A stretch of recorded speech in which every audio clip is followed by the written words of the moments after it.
So welcome back.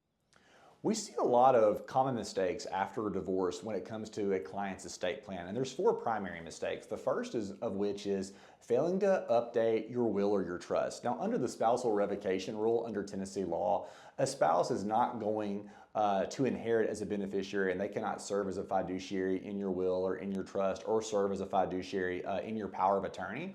Obviously doesn't mean that you should not update those documents. There might not be a successor, executor, or trustee named. There could be issues when it pertains to the guardianship of your minor child. It's really critical that clients update those guardianship forms when they update their will, and that they update their remainder beneficiaries. And so that's not something at all that you should put off. You need to update your actual core estate planning documents as soon as that divorce decree is entered into the record.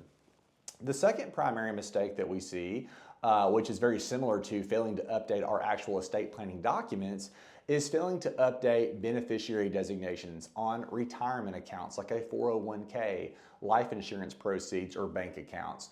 That is part of an overall holistic estate plan. Is, are we driving some of our wealth according to our beneficiary designations? Well, depending on if that account is covered under Tennessee law, or if it's governed under ERISA, like a federal account, like a 401k, they certainly can and will inherit if those beneficiary designations are not updated, and that can be very painful. And so, if a client's will is not updated, that could have a special type of impact.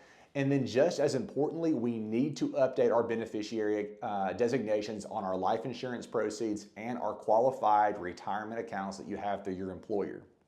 The third mistake that we see is failing to plan in general for minor children without having a trust in place. Every annual year we have probate estates and other types of cases in which there are minors that are inheriting. And without a will under the Uniform Transfers to Minors Act, a minor can't simply receive real estate, a rental property, life insurance proceeds, or a beneficiary designation on an IRA.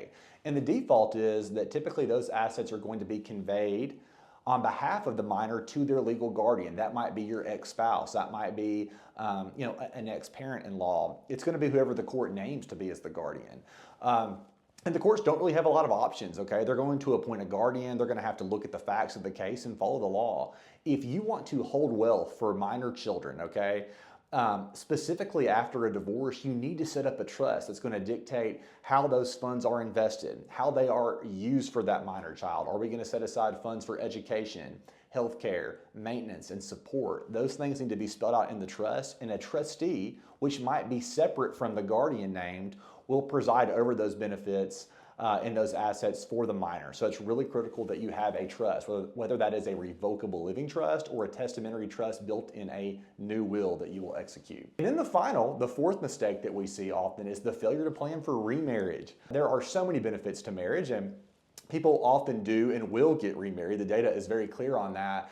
And it's really critical that we get a prenuptial agreement the next time that a client goes to get married. And even if we do not choose to proceed with a pre or postnuptial agreement, that estate plan takes into account that marriage. There are real marital rights under the elective share doctrine, that your new spouse needs to inherit. And those spouses oftentimes are bringing in separate assets into that second marriage. That could be retirement accounts, that could be real estate.